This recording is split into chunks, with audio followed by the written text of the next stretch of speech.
उत्पत्ति अध्याय 19। लूत के अतिथि। सांझ को वे दो दूत सदोम के पास आए और लूत सदोम के फाटक के पास बैठा था। उनको देखकर वह उनसे भेंट करने के लिए उठा और मुंह के बल झुककर दंडवत कर कहा, हे मेरे प्रभु, अपने दास के घर में पधारिए और रात भर विश्राम कीजिए और अपने पाँव धोइए, फिर भोर को उठकर अपने मार्ग पर जाइए। उन्होंने कहा, नहीं, हम चौक ही में रात बिताएंगे। और उसने उनसे बहुत विनती करके उन्हें मनाया, इसलिए वे उसके साथ चलकर उसके घर में आए और उसने उनके लिए भोजन तैयार किया और बिना खमीर की रोटियां बनाकर उनको खिलाई।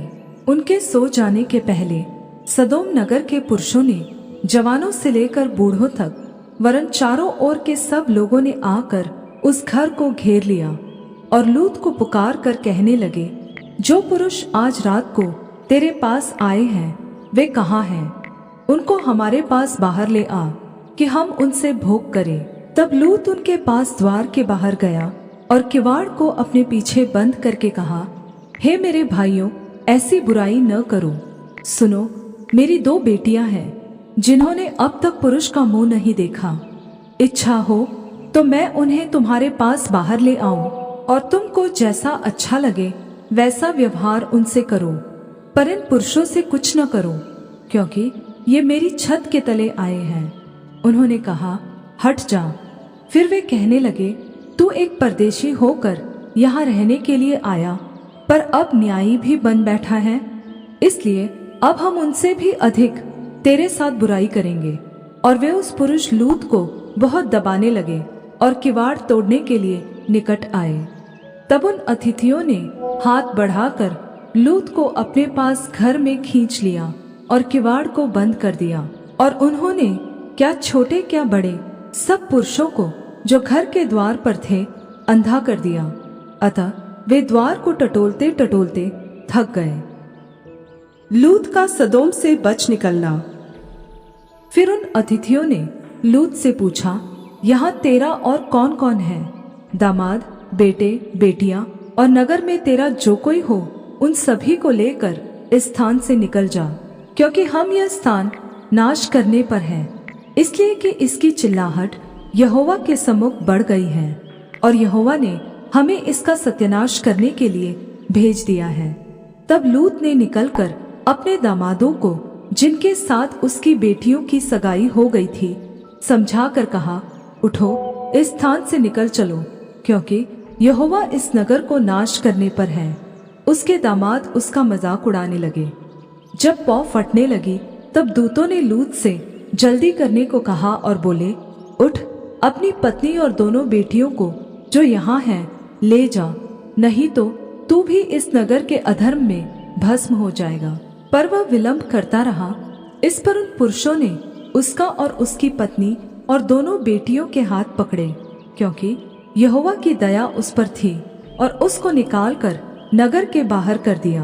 और ऐसा हुआ कि जब उन्होंने उनको बाहर निकाला तब उसने कहा, अपना प्राण लेकर भाग जा, पीछे की ओर न ताकना और तराई भर में न ठहरना, उस पहाड़ पर भाग जाना, नहीं तो तू भी भस्म हो जाएगा।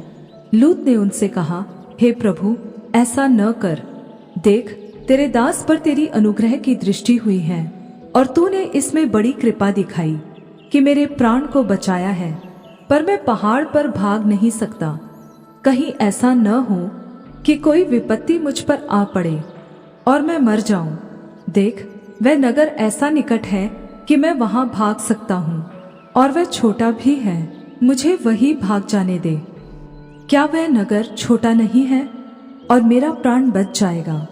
उसने उससे कहा, देख, मैंने इस विषय में भी तेरी विनती स्वीकार की है कि जिस नगर की चर्चा तूने की है उसको मैं नाश न करूंगा।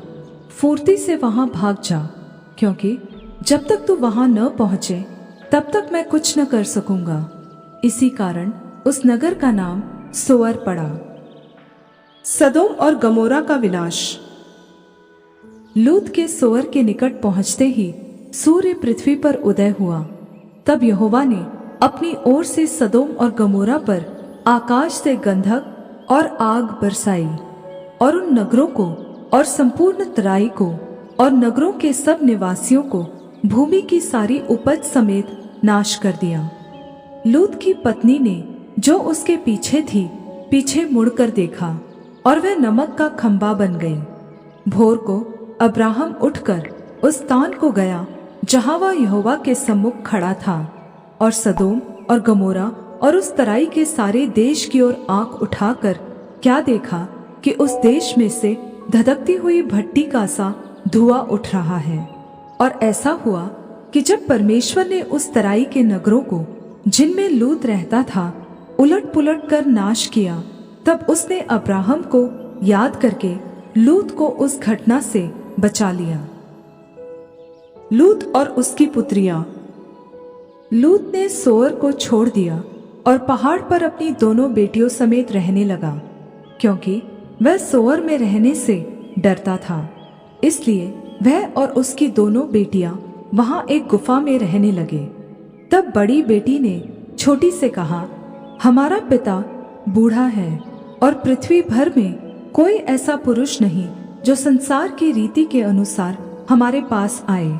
इसलिए हम अपने पिता को दाखमधु पिलाकर उसके साथ सोए, जिससे कि हम अपने पिता के वंश को बचाए रखें। अतः उन्होंने उसी दिन रात के समय अपने पिता को दाखमधु पिलाया। तब बड़ी बेटी जाकर अपने पिता के पास लेट गई, पर उसने न जाना कि वह कब लेटी और कब उठ गई। और ऐसा हुआ कि दूसरे दिन बड़ी ने छोटी से कहा, देख, कल रात को मैं अपने पिता के साथ सोई, इसलिए आज भी रात को हम उसको दाखमधु पिलाए, तब तू जाकर उसके साथ सोना कि हम अपने पिता के द्वारा वंश उत्पन्न करें।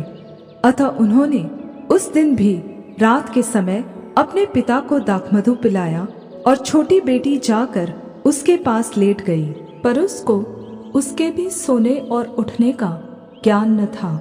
इस प्रकार से लूत की दोनों बेटियां अपने पिता से गर्भवती हुई।